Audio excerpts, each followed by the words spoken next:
সেহরির সময় ইলিশ মাছটা বের করে রাখছি, কাটতে পারি নাই, সময় পাই নাই, অনেক ব্যস্ত ছিলাম।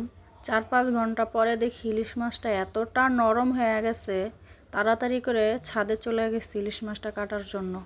ইলিশ মাছটা কাটতে গিয়ে দেখি ইলিশ মাছটা অনেকটা নরম হয়ে গেছে, ধরা যাইতেছে না, ধরলে মনে হয় ফসকায় বেড়ে যেতেছে, এতটা নরম হয়েছে। আর হাত ডাইবা যেতেছে, দেখতেই পাচ্তেছেন। তারপরও আস্তে আস্তে করে ইলিশ মাছটাকে সুন্দর করে পরিষ্কার করে নিতেছি, নিয়ে তো মাছের যে মানে ছাইট মাইটগুলো এগুলো কাইটা নিতেছি। আর অনেকটা নরম মনে হইতেছে মাছটা, আসলে অনেকক্ষণ বাইরে বের করে রাখছিলাম, তো এই জন্য মাছটা নরম হয়ে গেছে। এই জন্য আর কি মাছটা মনে মনে ভাবতেছি যে কি করলাম, মাছটা যদি আরও আগে কাইটা নিতাম তাহলে ভালো হইতো, এতটা নরম হইতো না। যাই হোক, কিছু করার নাই, মানে কি করবো, আর নরম হয়ে গেছে। কিন্তু ইলিশ মাছটার ভিতরটাও একদম গলে ঠলে শেষ, পিস মানে ভিতরে যা থাকে ওগুলো ওই যে একদম গলে গেছে।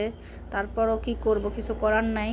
ইলিশ মাছটা মানে ভাবছিলাম যে খুব তাড়াতাড়ি কাইটা নিব, কিন্তু এতটা ছিলাম, ব্যস্ত ছিলাম, কাটতে পারি নাই। যাই হোক, এখন ইলিশ মাছটা কাইটা নিব। আর ইলিশ মাছটা অনেক দিন ফ্রিজে ছিল, এই জন্য মনে হয় একটু নরম হয়ে গেছে।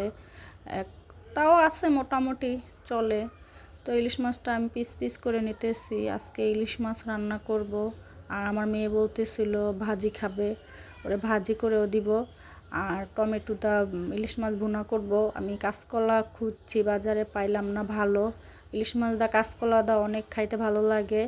তারপরও যাই হোক, আজকে ভুনা করে দিব, পরে যদি কাঁচকলা পাই তখন আর কি কাঁচকলা দা রান্না করে দেবো। আর কাঁচকলা দা ইলিশ মাছটা তো খাইতে সেই স্বাদ। ইলিশ মাছের সাথে কাঁচকলাটা অনেক ভালো যায় তরকারি হিসাবে আর কি। আমার তো কাঁচকলা দা ইলিশ মাছ খুব পছন্দের একটা খাবার।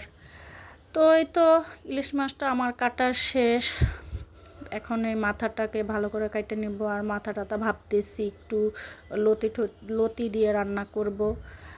ইলিশ মাছটাই তো এখনও ধরে দেখতেছি যে ভালোই নরম হয়ে গেছে, কি করব, মনটাই খারাপ হয়ে গেছে ইলিশ মাছটা দেখা, যে এতটা নিজের মানে ভুলের কারণে ইলিশ মাছটা মানে নষ্ট করে ফেললাম।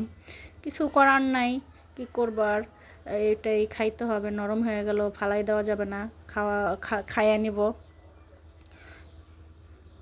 আর পানিটা আমি মানে দেখতেই পাচ্তেছেন যে পানিটাও একদম মানে কেমন হয়ে গেছে। ইলিশ মাছ নরম হলে পানিটা এরকম ময়লা ময়লাই হয়ে যায়।